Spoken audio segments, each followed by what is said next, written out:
ये कहानी है एक मोतियों के खजाने की, जिसका रहस्य प्राचीन नगरी काशी में छुपा हुआ था। काशी, जिससे ज्यादा पुराना शहर शायद ही विश्व में कोई हो, यहाँ पर सदियों सदियों की तपस्या करने के बाद पूज्य पिताजी को खजाने का रहस्य पता चला।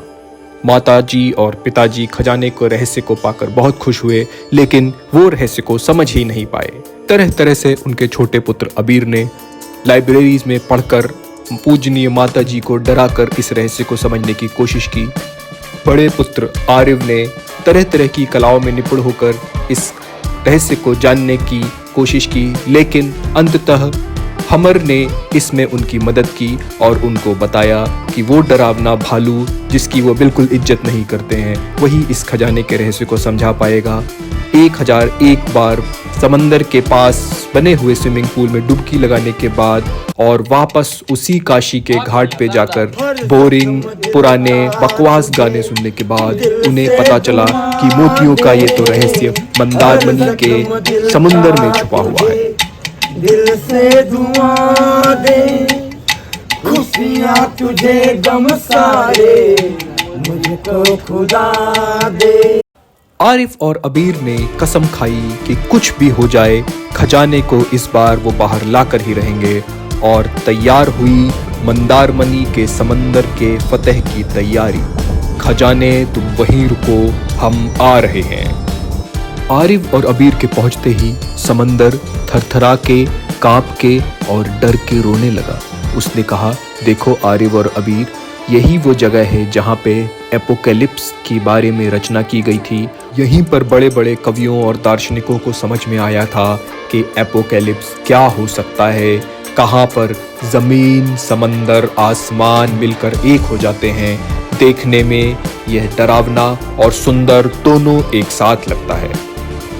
मंदारमनी पहुंचने के साथ ही आरिफ और अबीर समंदर को डराकर खजाने के रहस्य को जानने की कोशिश करने लगे और साथ ही साथ समंदर में खेलने भी लगे। समंदर ने उनसे कहा, आरिफ और अबीर, अगर तुम आए हो तो मुझ में नहाकर जरूर जाना। लेकिन आरिफ और अबीर ने कहा, हे समंदर, तुम पहले खजाने को हमारे हवाले करो, हम तभी तुम्हारे अंदर बैठकर खेलेंगे और नहाएंगे, और आज बिना नहाए हम वापस अपने होटल को जाएंगे।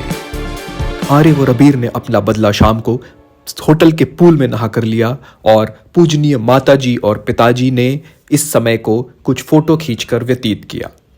रात को समंदर अपनी डरावनी लहरों के साथ होटल के पास तक उनसे बार्गेन करने आया और बोला, हे आरिफ, हे अबीर, तुम चुपचाप खेलकर, फोटो खिंचाकर और नहाकर वापस चले जाओ, लेकिन खजाने को मैं तुम्हें बिल्कुल नहीं दूंगा। लेकिन इसके बाद भी माताजी और पिताजी डरे नहीं, और उन्होंने बॉलीवुड के गानों के सहारे ईश्वर के स्मरण की पूरी कोशिश की।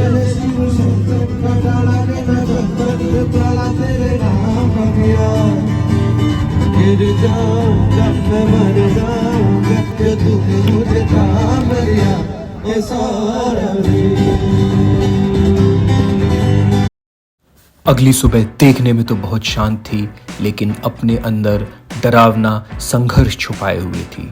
एक तरफ विराट असीम समंदर था और दूसरी तरफ आरिफ और अबीर थे। उनके साथ था पूजनीय माताजी और पूजनीय पिताजी का आशीर्वाद और एक कैमरा, जिससे वो क्षण क्षण की तस्वीरें अपने अंदर उतार रहे थे। समंदर ने बोला, क्या है आसमान, क्या है जमीन, क्या है जल, ये देखो सब कुछ है मेरे अंदर। ऊपर आसमान, नीचे आसमान, सामने जल, और मुझे कोई भी परास्त नहीं कर सकता। लेकिन धीरे धीरे समंदर की हिम्मत घट रही थी, और टूटी ही सही आरिफ और अबीर को सीपियां मिल रही थी। इन सीपियों से अभी तक मोती भले ही ना मिला हो, लेकिन खजाने के मिलने की शुरुआत हो चुकी थी।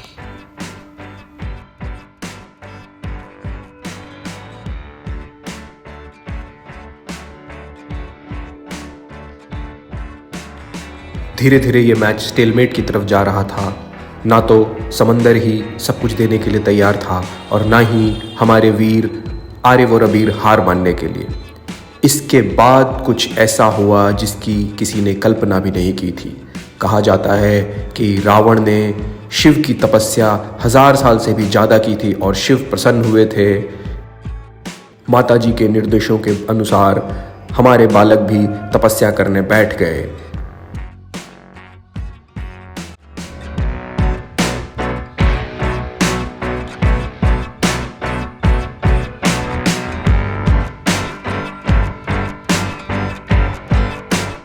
बहुत लंबी तपस्या के बाद समंदर ने प्रसन्न होकर बोला, आरिव और अबीर, मैं अपने सीपीओ रूपी खजाने का वरदान देता हूं।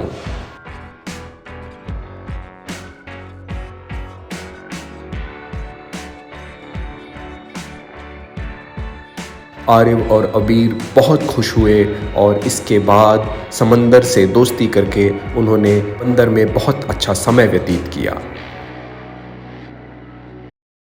इस कहानी से एक बार फिर ये साबित होता है, कोशिश करने वालों की कभी हार नहीं होती। इसके बाद घर में एक भव्य कार्यक्रम का आयोजन किया गया जिसमें हमारे स्टार बालकों ने गायन प्रतिभा का प्रदर्शन किया।